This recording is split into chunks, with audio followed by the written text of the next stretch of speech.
Bonjour, dans cette vidéo nous allons parler du tableau périodique des éléments. Euh, Puis à la fin de la vidéo, vous devrez être capable d'expliquer c'est quoi la loi périodique que je vais introduire et comment la loi périodique a été utilisée pour concevoir le tableau périodique. Donc, la loi périodique. La loi nous dit que quand on classe les éléments d'après leur numéro atomique, leurs propriétés physiques et leurs propriétés chimiques vont se répéter de façon périodique. Là, on va commencer à explorer le tableau périodique pour voir un peu qu'est-ce que ça veut dire la loi périodique.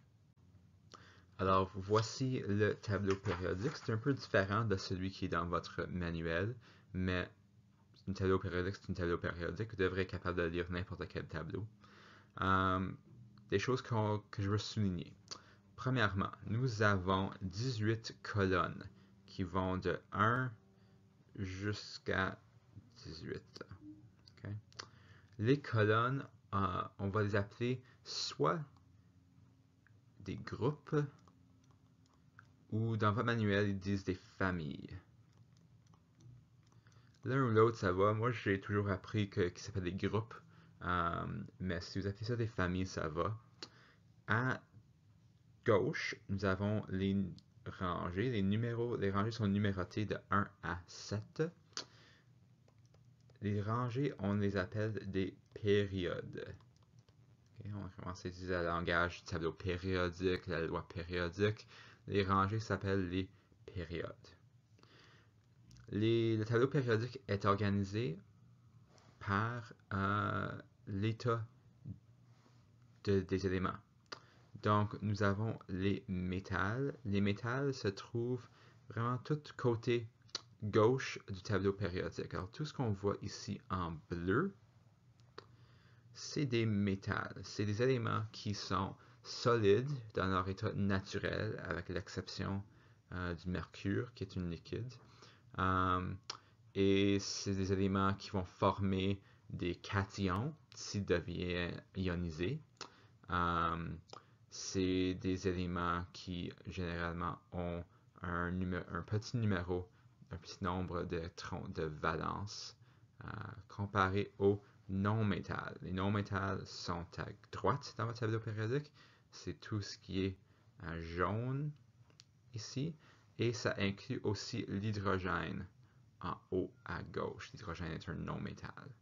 Les non-métals sont généralement des gaz dans leur état naturel et vont généralement former des anions s'ils deviennent ionisés. Dans le milieu, nous avons les métalloïdes. Les métalloïdes sont ceux en vert et les métalloïdes peuvent se comporter comme des métals ou des non-métals. On ne va pas trop travailler avec les métalloïdes, mais vous allez quand même les voir. Mais ils peuvent agir comme l'un ou l'autre. À part de ça, on peut savoir que chaque famille, chaque groupe ou famille, on les nomme famille parce que les colonnes, les éléments dans les différentes colonnes ont souvent des propriétés semblables. Donc, par exemple, la famille ou le groupe 18, on appelle ça les gaz inertes. Ils sont des gaz inertes parce que c'est des éléments qui vont réagir avec presque rien. Ils ont presque aucune réactivité. Parce qu'ils ont tous des couches extérieures qui sont remplies. Ils ont tous soit 2 pour l'hélium ou 8 pour les autres électrons de valence. Alors, ils n'ont vraiment aucune raison d'être réactifs. On a la famille 17, le groupe 17, c'est ce qu'on appelle les halogènes. Les halogènes sont des éléments qui sont très réactifs parce qu'ils manquent tous juste un électron de valence pour remplir leur couche. Alors, ils vont vraiment aisément aller chercher d'autres électrons. À part de ça, tous les métaux dans le milieu, alors les groupes 3 à 12, on appelle ça les métaux de transition. Okay? Les métaux de transition ont des propriétés assez uniques. Ils sont tous des métaux durs, solides, sauf le mercure. Et ils peuvent réagir avec bien des choses. On va pas trop rentrer dans la chimie des métaux de transition cette année. En fait, toute votre secondaire, vous allez vous concentrer principalement sur les groupes 1, 2 et de 13 à 18, juste parce qu'ils sont un peu plus faciles à travailler avec ceux-là. Ils ont des comportements un peu plus faciles à prédire. À l'université, vous allez commencer beaucoup plus à travailler avec les métaux de transition si vous poursuivez des cours en chimie. Parlons des groupes 1 et 2. Le groupe 1, c'est ce qu'on appelle les métaux alcalins. Les métaux alcalins, eux autres, sont aussi très, très réactifs parce qu'ils ont seulement un électron de valence dans leur couche extérieure. Donc, c'est très facile pour eux de le perdre. Ils vont réagir très aisément. La famille 2, c'est les métaux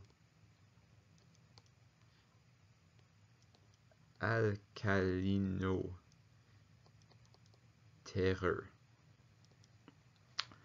C'est des métaux qui sont moins réactifs que les métaux alcalins, mais quand même pas mal réactifs parce qu'ils ont juste 2 électrons de valence. Je trouve toujours ce diagramme vraiment intéressant. Ça montre les diagrammes Lewis pour les groupes 1, 2 et 13 jusqu'à 18. Puis vous pouvez voir tout de suite qu'il y a des éléments en commun dans chaque groupe. Tous les éléments du groupe 1 ont un électron de valence. Tous les éléments du groupe 2 ont 2 électrons de valence. Tous les éléments du groupe 13 ont 3 électrons de valence. 14, 4 électrons de valence. Et ainsi de suite jusqu'à 18. Et ça, c'est un autre exemple de la loi périodique. C'est que les éléments dans un même groupe ont un même montant d'électrons de valence. Vous pouvez voir dans une période, par exemple dans la période 2, chaque fois qu'on augmente le numéro atomique par 1, on ajoute un électron de valence. Okay? On y va de 1 jusqu'à 8. Alors, c'est un autre exemple de la loi périodique. Au fur et à mesure qu'on augmente le numéro atomique dans une période, on augmente par 1 le numéro d'électrons de valence.